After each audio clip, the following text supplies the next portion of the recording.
It's a time for a package from China.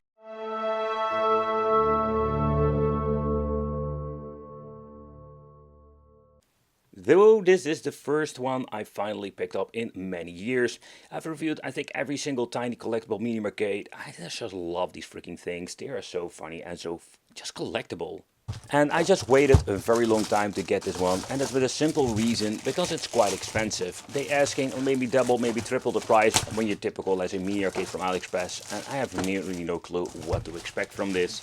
Like, the price doesn't say anything. Sometimes we do get 8-bit games, 16-bit games. We have seen a lot of cool ones in the past.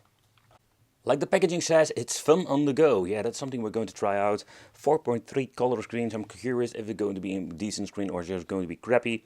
Play anywhere, and it does even have AV out, so that's kind of cool. And a dual wireless controller. So the idea is that you can bring this with you, and what you're going to get in the end, it's going to be a plug-and-play game system too. Yeah, so unfortunately my box is completely buzzed up, so we cannot really display it this way. So if you're like a box collector, I think buying from AliExpress is freaking nightmare number one. Because every single time I'm getting something, the boxes are completely destroyed. So on the inside, let's see, we're going to get ourselves the toilet paper manual. Oh, this one folds open. There's a basic explanation how it all works. Let's see, it comes with no batteries, but we do need 4 AA batteries. So, oh boy, it's going to be like the old school days, like with the Game Boy Classic. The AV out cable. Then we're going to get ourselves the micro USB. I have no idea, why do we need the micro USB? That's kind of weird. And let's check out. Yeah, that's really weird. Like, okay, so it seems to be that we can't even plug it in and just use it like that. So we have like an external source. Oh, we need to remove the freaking Parker. But the overall quality, what I'm already noticing, like the back plastic, it's okay. It's a little bit flexible. I'm guessing here's the speaker. And at the front, I must say that this thing looks kind of cool. It looks like a widescreen mini arcade. At the front we're going to get 2 players, and yeah, playing like this is not going to be convenient, so what they decided to do, they can remove it. And what's kind of cool, you can just slide them out from the left and the right, and these things are freaking wireless. How freaking awesome is that? So what you're actually going to get is a battery compartment. Again, there is no lithium battery in the inside to recharge it, or it's not like the Switch, you have like any contacts or whatsoever. It's just a piece of plastic that you slide it in, and you can actually play your games like that. Both controllers will have the same configuration of buttons, A, B, and then reset, select and start. So the first thing that we need to do, we need to provide every single piece of equipment with a freaking battery. We do have like a very big stockpile here. But, and again, let's see what we're going to get in this. So we need to have 2 AAA in each controller. So that is what we're going to do. We're going to add all of the batteries so we can actually play, test everything out. And I'm also really curious about the display quality. But at the side we're going to find ourselves the volume control and the on and off switch. It's kind of interesting configuration. When you're turning it on, you can press the button by adjusting volume. Personally, I really hate it. But let's take a close look at the display itself, because boy, yeah, everything looks so stretched out. It does have a very smooth, relaxing tune.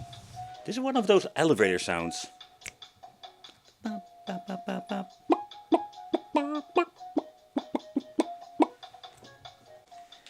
But when booting up the system, you're going to get the option for 1 or 2 players. So let's take a close look at the Play 1 list. And all of the games are just, let's say, custom homebrew games or something like that.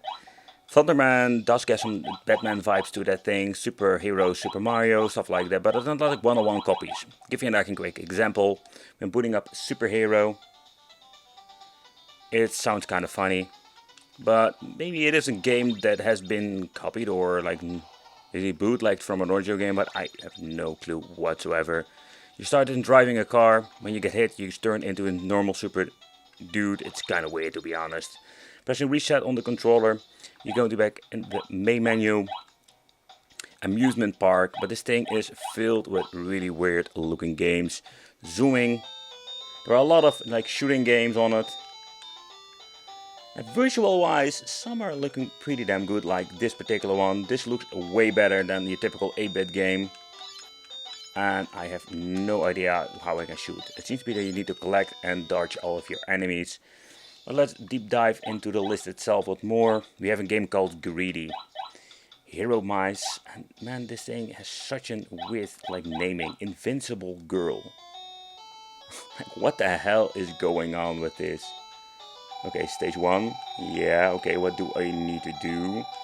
And the system is filled with all kinds of weird games.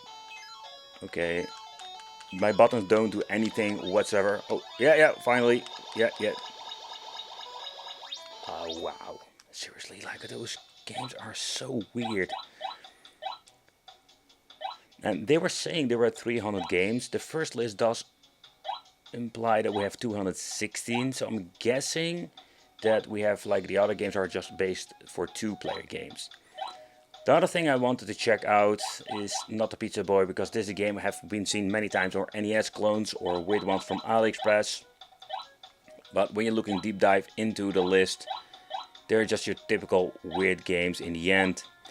But it's an interesting fact, when you're going from the game, pressing reset, you're going back to the main menu, press it again, and it will bring you to the 2-player option. So let's take a close look at the Play 2 games. In the Play 2 games, we're going to get like Balloon Labyrinth, Hero Mice 2, okay, I'm guessing because it's 2-player. So you're not going to press actually start in a game, you're just going to get yourself a separate list with 2-player games. It's better organized, that is a fact, but you do see a lot of the same kind of games that you can actually play together. So let's just choose a game, pin the ball, and here we have the option for player 2. And then we can actually play together with your friend. And what's kind of funny that you need to wait a turn to actually play. So yeah, is it actually a 2-player game? Yes, but yeah, oh boy. I was really surprised by the controllers because they actually work pretty damn good. So far I know they are running on 2.4 GHz because there is no infrared sensor whatsoever.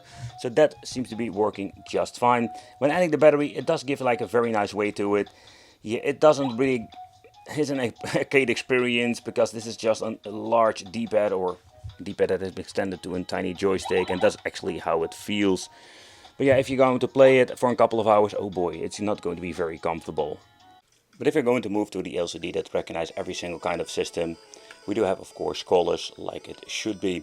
I already mentioned before, the PAL system doesn't have like the needed signal inputs, and that's the reason I just want to double check it. It does look pretty damn good on a CRT because of the analog system they're using. Man in Red, you know, like those names make no sense. Do get a little bit of a Contra vibe, but no, that vibe has been gone. Okay, what the hell? We're just shooting random insects from the sky. Oh yeah. I'm guessing that I need to destroy them all to pass to the next level. Yep, there we go. And also you can play it like a mini arcade machine together or with friends, but it's not going to be super comfortable. But the general games are fine. They can find on this are not like superb. Maybe we can find another Load Runner clone that we have found before, but in overall, when you're looking at the gameplay, it's the same stuff that we've seen before, and maybe that we even grow up because this is a lot of stuff that I found back in the day on multi-game cards. When you look at the NES, oh, I'm out of bullets, people. That sound. Where I love myself mini arcade machines, I think this thing is not super bad when it comes to the overall quality, but the games are just meh.